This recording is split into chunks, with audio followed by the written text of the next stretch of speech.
Hey everybody, this is your brother, Narada Michael Walden. Welcome to All In, my podcast where we break down music, life, and love, interviews and conversations. Let's get into it. I've been listening to your music this morning, a lot of the jams, man. I'm just always inspired by the sincerity of where you come from with the music. And I want you to know, I was out in Queens on Parsons Boulevard. Parsons Boulevard. Yeah, that's what it was in the 70s with a band called Mahavishnu Orchestra. And they were pioneering jazz rock fusion. And then, of course... Really? Right in Queens? Yeah, yes, brother. Yes, brother. Yes. Parsons Boulevard, that's where I grew up. Yeah, I know it. Wow. That's where I was, man. Yeah. That's amazing. Yeah. So, first of all, how are you feeling? How's everything going for your life? Everything is good. It's a beautiful day, 70 degrees, no humidity. Yes, all right. So those are the beautiful days. Yes, brother. What I want to say to you is I just love your positivity and that and your message is so powerful. Can you speak about whatever you want to on that? Yeah. Well, growing up I was born in the 60s. I was born May 31st, 1964. So that was civil rights. That was folk music, Joni Mitchell, Bob Dylan. And then going into the 70s, you had all of these superstar, celebrity, famous people, but their music would address the social and political and everyday issues of people's lives. So when you look at all the wonderful stuff Stevie Wonder did, you know what I'm saying? A boy is born in Hardtown, Mississippi, and just everything, superstition. And then James Brown said, loud, I'm black and I'm proud. Marvin Gaye, who was all sex and love, but he did What's Going On. That's right. But then you had, for me, in the 70s, radio was beautiful because they played the black and white artists together. Mm-hmm. You would hear Sly and the Family Stone, and then you would hear the Doobie Brothers. Mm-hmm. You would hear Bob Dylan, then you would hear Aretha, and then, Neil Young, John Fogerty, John Lennon, Fortunate Son, Neil Young with Ohio. So long story short, it was, and Jim Croce, Harry Chapin, it was the storytellers and the superstar rock, soul, and R&B artists talking about us. Mm-hmm. So even though, you never looked at Stevie as rich and famous. You know what I'm saying? You never looked at Neil Young as rich and famous and, oh, look at the car and the house and stuff like that. They made music that spoke for us. That's right. So when hip hop was formed, we didn't just steal the music. We learned about what each artist was about. Whether it was Led Zeppelin, whether it was Rush, whether it was David Bowie, whether it was Stevie, George Clinton, Parliament for X. So to answer your question, responsibility is the number one part in essence of a hip hop artist. So for me, how people put getting high, having sex, and having money and houses on the forefront, I said, I'm going to switch it up and I'm going to do something that they ain't bold enough to do. I'm going to put positivity on the forefront and all the fun stuff in the background, because people use negativity and fun as a false sense of power. Right. You know what I'm saying? So I'm like, okay, if they can talk about, going, getting the girl and having a mansion and stuff like that, I could talk about working together, being positive, doing the right thing, not being in a gang with the same attitude, ego, and intensity. So hip hop and rock and roll gives me as an artist the most powerful weapon of all. I can intensify my positivity. Yes. And don't have to glorify negativity. That's right. And I noticed in your sound, I've been studying a lot of the sound now. I'm hearing like three guitars. I hear the main guitar playing the main riff on a lot of your stuff, but then you have like a and Eddie Martinez, whoever it is, is kind of Yes. behind you as you're rapping. Part of the sonic. Speak about that. Well, sonically, people don't realize in the early days of hip hop, before Rappers Delight, before the first recording of hip hop, the vinyls that we used in the block parties in the streets was mostly, why are you gonna say mostly? The perception was it was only soul, R&B, funk, jazz, and disco when disco died.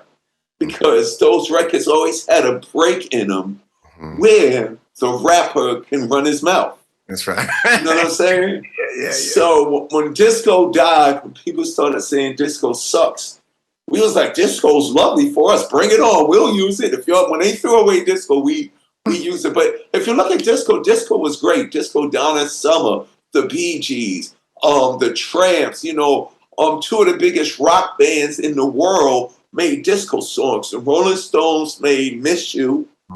And Queen made another one, Bites the Dust, because they wanted to get in Studio 54. But sonically, for me, in the crates of Africa Bambaataa, Kool Herc, Grandmaster Flash, and Grand Wizard Theodore was a lot of rock records that we used as breakbeats. But when we did Rockbox, we noticed that there was so much melody. Right. And there was melody and rhythm. It wasn't just a dun, dun, dun, dun, dun. There was a rhythm guitar. There was sub-levels of what the guitar sound was doing. So Run DMC, we wanted to enhance our presentation. You know what I'm saying? And the truth be told, rock is a much better vehicle if you want people to notice you. Yeah. So in the midst of funk playing and Parliament, Funkadelic, and soul and R&B and disco and jazz, you like, man, how am I going to get noticed? Have a loud guitar and there's some loud rock drums, and at least people will say, what's that? Yeah. And now when they look at you, you got them. Yeah. If you look about it, the blues is the roots. A famous blues artist said, the blues is the roots, everything else is the fruits. Yeah. So if you listen to rock, it's very jazzy and rhythm and bluesy and stuff like that. It's not just heavy metal even has a spirit to it.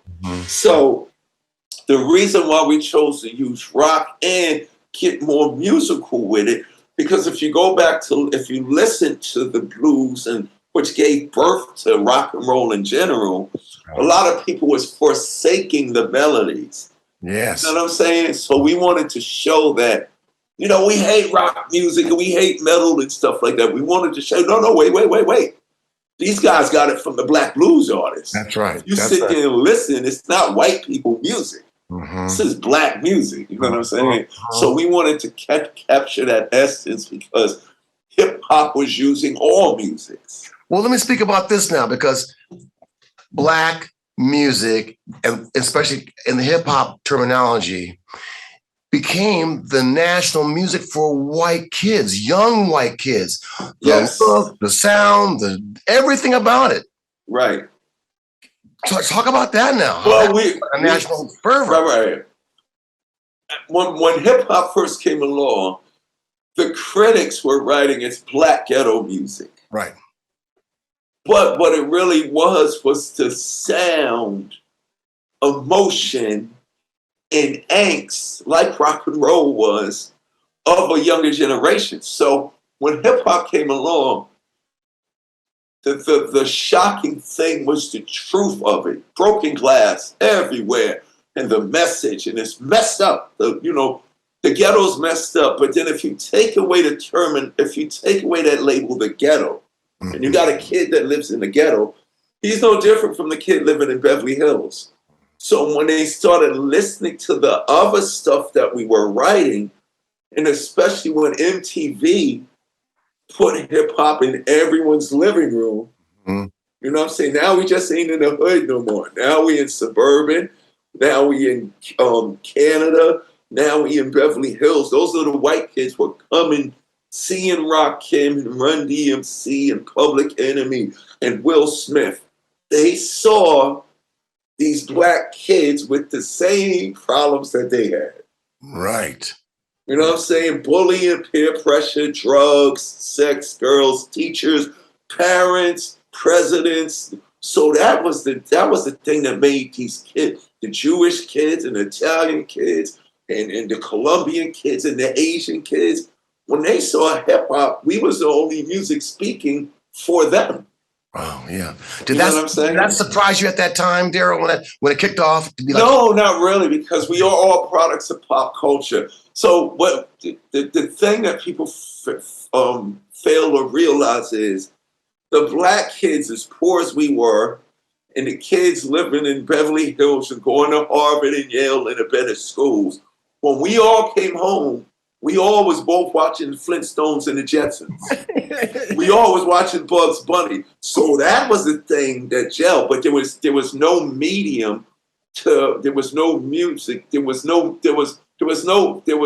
medium that would show our similarities. So you needed something unique like hip hop to get us to a place where we could realize, oh man, it's all the same stuff. What the rock guys, the metal guys, the funk guys, and even the jazz, we all were getting high. Mm-hmm. We all were mad at the political situations. But for the younger generation, there was nothing there. Because when you're younger, before hip hop came along and used everything that already existed, we felt we was too young to be disco. We felt we were too, because we couldn't do it because Stevie held it down. There's no reason for me to have that unless I join a band and write songs, because George Clinton got it good for us. Mm-hmm. The Beatles are the Beatles. You know what I'm saying? Mm-hmm. Hip hop allowed the young people to participate. Right. I had to say. But the reason why the white kids gravitated toward us, I'm at home in Hollis watching the Flintstones, and so is the kid in Beverly Hills. Mm-hmm. But we had no thing. So it was the music speaks for every generation. Right. It was the music that brought us together. Okay, speak about the music for a second. You're a great DJ who is now in heaven. Say a word about him, because I know he's a big part of your Yeah, well, yeah. all the best DJs come from where you come from. Yeah. The best DJs start as musicians. Yes, that's right. Jay, when he was in school, the reason why he was a good student, he didn't care about academics. But when the teachers told him, if you don't get good grades, you can't be in the band. So to be in a high school band, to play the drums, Jay's going to show up, do his homework. He's going to pay attention and do it. But that was the inspiration to do it. It was the music that he wanted. So the best producers are actual musicians and DJs. Why? Because they deal with music. And I'm not talking about this hip hop generation of guys that make beats. Jay, Grandmaster Flash, Dr. Dre, Ali Shaheed, KG from Naughty by Nature, DJ Easy Lee, Charlie Chase, they DJs. So all they do all day is listen to all type. They're not black hip hop DJs or Latino hip. They're DJs. They know every music. They can tell you who played the bass on Stevie Wonder's 1978 album. So they know music. So Jay was a musician who came into DJing for his love of music. So when it was time to produce, he knew, let's use jazz on this one. Bob James is blah, blah, blah, blah. Let's use Rush. Rush is from Canada and blah, blah. You know what I'm saying? Oh, this is Gil Scott-Heron in 1960. So DJs are an extension of music, because the DJ does everything musically gives birth to the next entity. But it's that entity's responsibility to keep. There's no hip hop without y'all to make the music in the first place. So there's a difference from I'm not talking about a DJ that creates a name and goes out and use the technology that now exists for anyone to be a DJ. I'm talking about a DJ that comes from the vinyl record era. Right, I understand. You know what I'm saying? The vinyl records didn't exist unless there was a live musician. That's why our music was so alive. The music nowadays has no life in it because it's all electronically programmed. Yeah. You know what I'm saying? So Jam Master Jay was a kid that had desire to create music.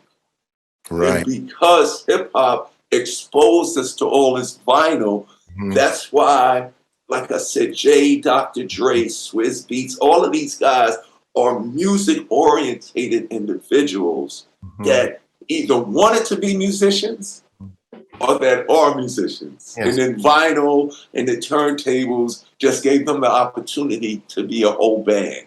Beautiful. So then in the very beginning of this group, how did it first start? Was it you, Run? Was it your Run was already a professional rapper. Okay. At 15 years I did not know old. that either. I did not know that either. Before Rappers Delight, Run was already touring with Curtis Blow. Damn, okay. I'm talking about this is 1977, 78, 79, before Rappers Delight. Got it. So Russell was one of the promoters, not the only one, who said, I'm going to take the street music indoors and make people pay to see it. So Russell was a party promoter. He would go get Flash, Africa Bambaataa, and Curtis Blow.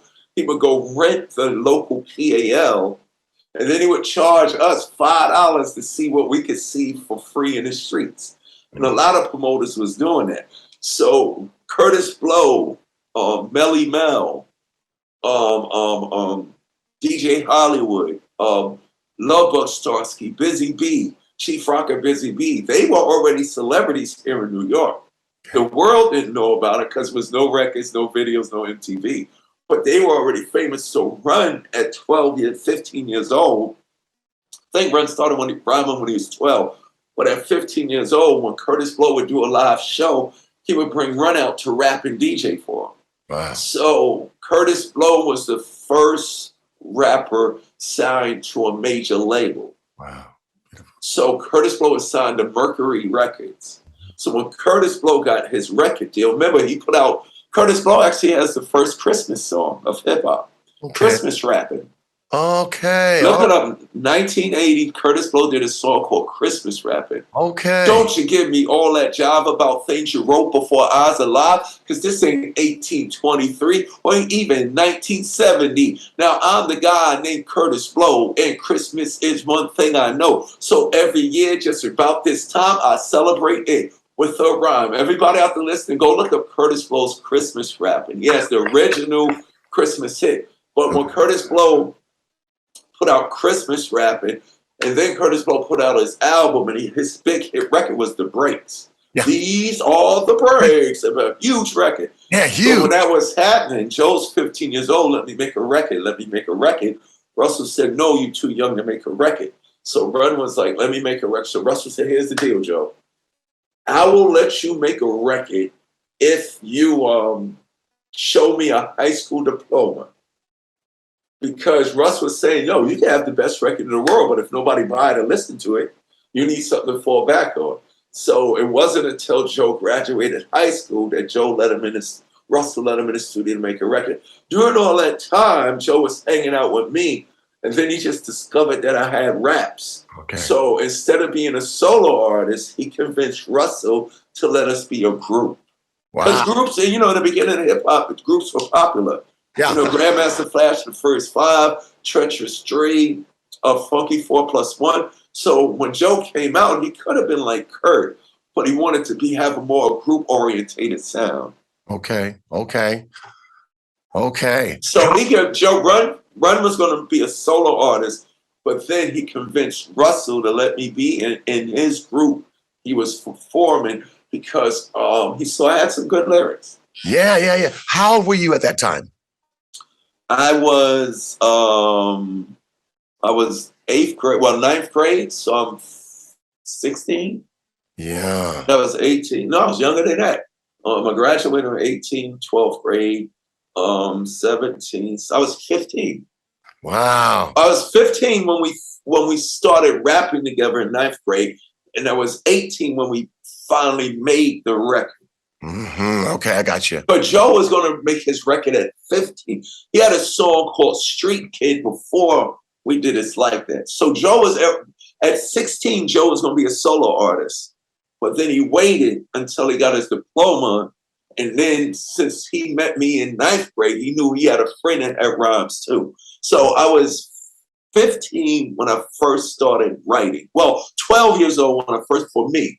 15 when Joe discovered me. 18 when we released our first album. Okay. So he was young. Yeah. That's beautiful. So then Run, I want to just know, what is in describing him, and you want to say he's professional, all that, but yeah, in the years when you worked with him, what's something that you really learned from him, you still miss about? Persistence overcomes resistance. Right. Okay. Persistence never giving up. And being how could I describe Run? I could describe Run as Kanye West before Kanye West. And I'm talking about as a creative artist. I'm going to do this. Nothing's going to stop me. Calling people out that's trying to prevent him. You know what I'm saying? So that attitude of what I say, I'm not conceited. I'm just convinced. Y'all think Kanye got confidence? I got Kanye's confidence. I won't go over. I'll go through the fence. So that's who Run was. I'm quiet. I'm doing it because I like it and it's easy. So Run's the force that's going to make sure we get in the room. Wow. Me, I don't have to get in the room. I'm happy with just doing it for myself because I love it. That's why it's so good. And then on the other hand, Run's doing it because he want to show you he's doing it. So we was like yang and yang. Okay, beautiful. Yeah. So that's how I describe Run. He was very determined to be number one. Then Run became a reverend. Is that true? Yes, he became a minister, a licensed minister in probably around the Down with the King time in the 90s. Okay. Yeah, he did what Mace and all of these guys do. They run right to God. You know, with me, I always have God in me because God is the creator. Right. So, I mean, you as a musician, you know what you're doing. Your life, your vibration, your energy, a lot. You know, so I always knew that. That's why I never had to speak too much. You want to feel something cool? Listen to the song or come see. You know what I'm saying? Yes. Beautiful. Oh yeah, he became a licensed man. I would say 92. Wow. I got to say, the groove from the Down with the King is incredible. That's all on Pete Rock. Pete Rock, one of the greatest, another person who still at this day and age travels the world going to record stores. Shout out to Pete Rock. But remember in the 90s, Pete Rock and CL Smooth was huge. You know what I'm saying? They was that next level of hip hop. So he produced the title track on the Down with the King album, which was the last record we made for the album in the first place that made the album be that name. But what happened, what Pete Rock did for Run DMC, what Run DMC did for Aerosmith. Right. Okay. Brought us back and put it Down with the King, put us back and stuff like that. But it's good that you use that record. Listen to the music on that record. Yeah. That record's probably one of the best records out of that era. Okay, brother. All right. With the OG Run DMC on it, because he knew what Run DMC needed to do it. He knew that we needed that. Our sounds was always musical. It was Sucker MCs, our first record with no music, that made us stand out. So then when everybody started making beat jams, we threw rock guitars on the music. You know what I'm saying? So then when everybody, we created Limp Bizkit, we created Rage Against the Machine, we created Korn, all of that, and they'll say that it's because of Run DMC and Aerosmith. They were doing it already, but we gave it a title, rock, rap. You know what I'm saying? Yeah. We created a whole new genre with that. So when all of that Limp Bizkit, DMX, Jay-Z, Eminem, and they said Pete knew Run DMC's a standout group. So he knew he had to give us some other new. While everybody's doing this, so Pete knew we had to keep elevating. So he just found some beautiful, majestic, royal music that defined us in that era. Beautiful. Yeah, so Pete hates when I say it. Pete Rock saved Run DMC's career with Down with the King the same way Aerosmith was saved by Run DMC doing Walk This Way Over. And if you remember on the Down with the King record, they did our original lyrics. Yes. Okay. Pete Rock took Run's lyric and CL Smooth took Run's lyric and Pete Rock took mine. Mm-hmm. You mentioned Aerosmith. I got to touch upon it because it was the biggest thing in all of music. Your comment with those cats on the Walk This Way, Run This Way, Walk This Way. Right. Anything you want to say about it? Because I have to ask you that. Originally, me and Run didn't want to do it. I heard that too. Because the first album, Run DMC, we did Rock Box. Second album, King of Rock, we did King of Rock. The third album, we actually have a song called Raising Hell. We always did a rock song, new original rock song on the albums. So we was going to sample Toys in the Attic. We didn't know the song was Walk This Way. We just knew the album with the toys on it. Because the DJs would scratch off the labels of the vinyl records so the rival DJs wouldn't see what record was playing on the turntable. So me and Run didn't know Walk This Way, Aerosmith. We was like, get the album with the toys on it, play number 4. We just knew it was the 4th song, the song with the beats and the guitars. So originally we was going to sample and just rhyme on I'm DMC in the place to be. Rhyming on the mic since 83. There will never be an MC bad like me. That's why they call me the King. And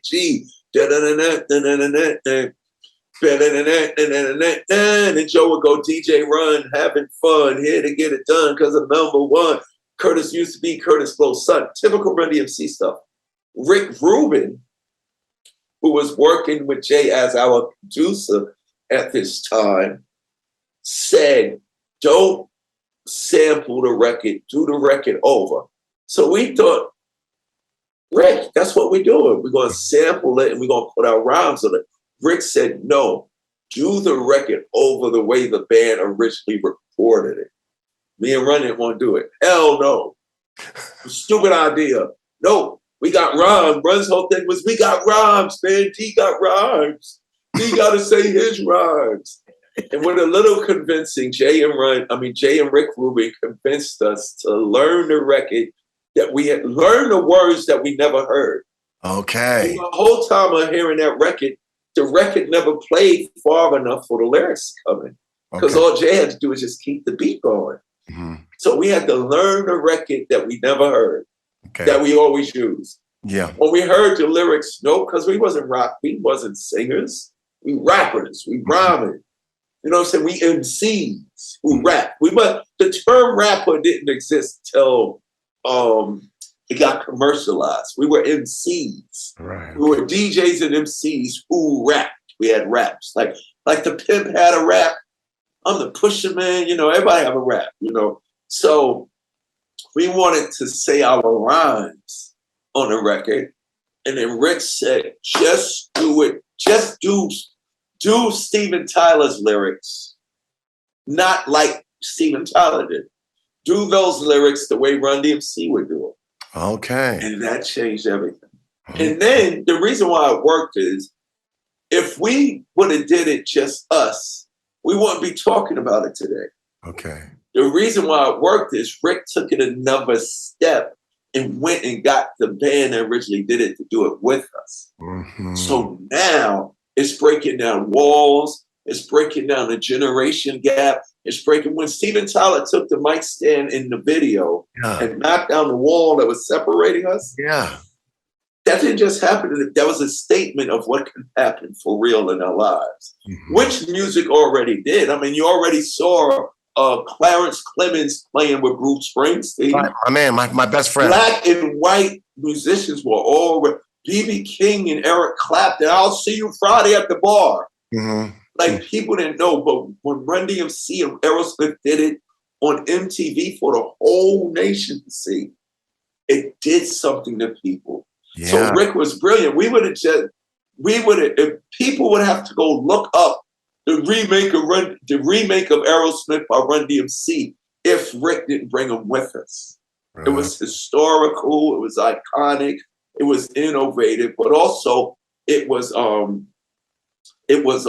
something. It helped. Something like that is needed right now in these days and times with music. I was to bring very us impressed. together. I was impressed by Tyler energy. I mean, you guys. Oh, kid, he was worse. Younger. He was just bam. No, when he saw the whole idea of rap. Yeah. So y'all playing my record I already made, and y'all getting on improvising and doing something else. It was something that he dug a whole lot. It was very jazzy to him. That's right. So he knew if they're going to use my record that I already did and bring this energy, I got to kick their ass on my own record. Because if I don't, I'm going to be the weak link in the whole thing. So their music inspired us to do what we did. Yeah. Then we did it with him. We inspired him to take what he does to another level. Beautiful, beautiful. And that's why they got a $90 million deal right after that, because we took Aerosmith. They were great. Yeah. You know what I'm saying? But the thing was, at that time, they didn't have a marketing plan. How are they going to come back? Because they were so far gone. They were still great musicians.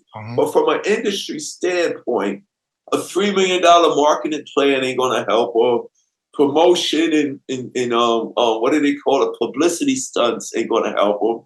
So when we call, hey, Run DMC wants to do, it was more, what do we got to lose? Right.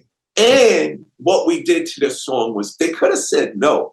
If we was bitch, hoe, curse words, and throwing up gang signs, they wouldn't want their music affiliated with that. No. But they heard, wow, they're rapping and doing what we did with, it was something that was, what's that word? We took their music and we treated it with integrity and respect.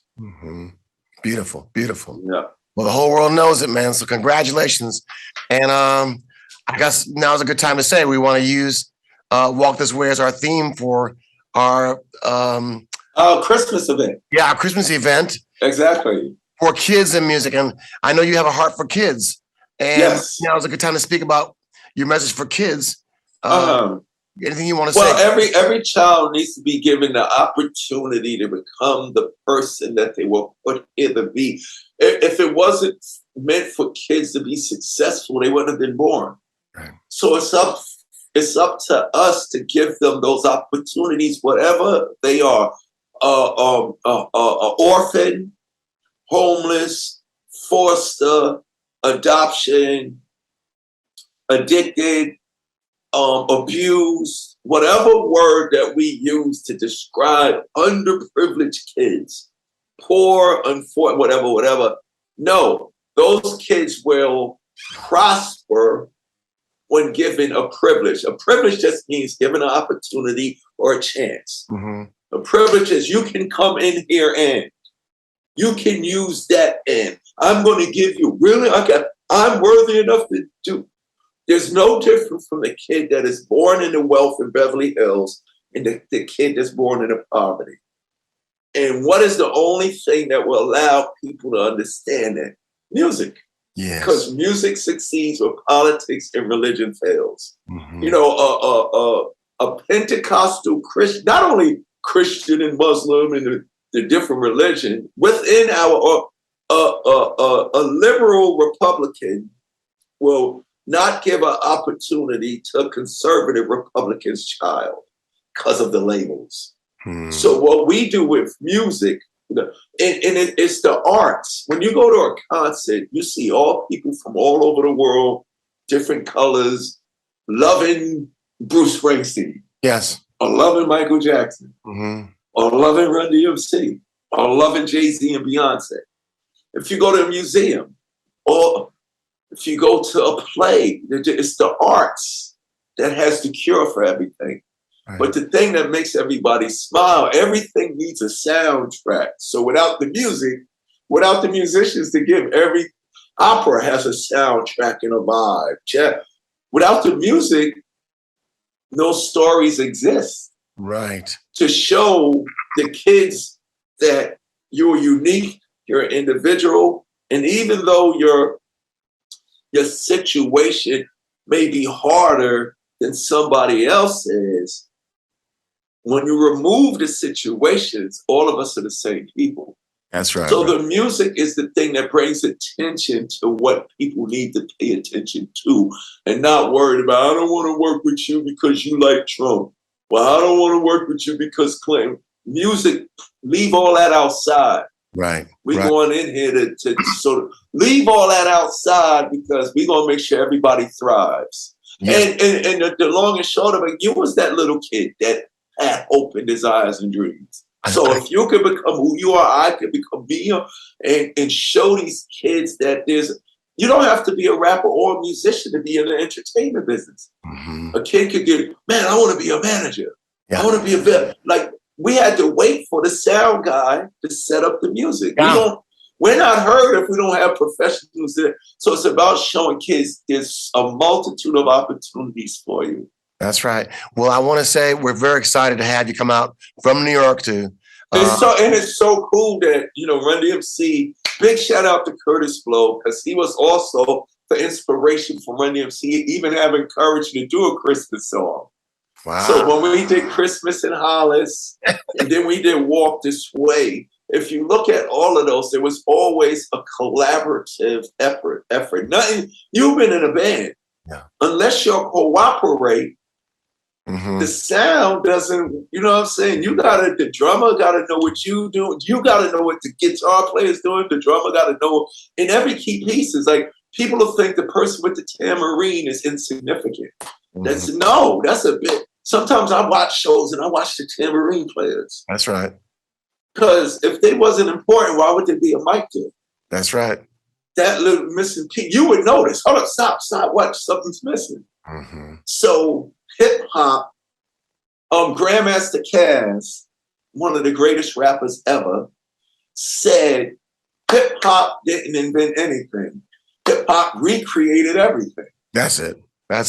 You know what I'm saying? So that what we felt from hearing the music as kids, we now, as artists, can keep that feeling moving forward so nobody forgets it. So it's all about collaboration. So if we making music, we need to get a message across while we're doing something purposeful. What better way to do it with a Walk This Way Christmas concert? Yes, thank you so much, man. Our kids, I've realized over time, they grow tremendously by being around people like you. Sure. And we get stuff from them too. Yes, just by the coming together. It's a high that happens and a comes out, and they feel so good. And and especially in this time of mental health issues. Yeah, that's right too. What we're doing right now is very important for people's mental. I'm good. Like people have doubts. Yeah, and it's scary out there. This is good for those kids' souls, so that when we go, they can continue on in our place. That's beautiful. Yep. Well, we're putting together about 8 jams with you. The kids are going to be there interacting with you, playing with you. I can't wait. It's going to be crazy. Carrying on, and like my Adidas is going to have a good time on that. So and we're going to bring dancers. It's not just going to be us up there doing it. We're going to put on a show. That's right. And every kid will be able to participate. They're going to dance. They're going to sing, everything. That's what I want. It'll be December the 17th.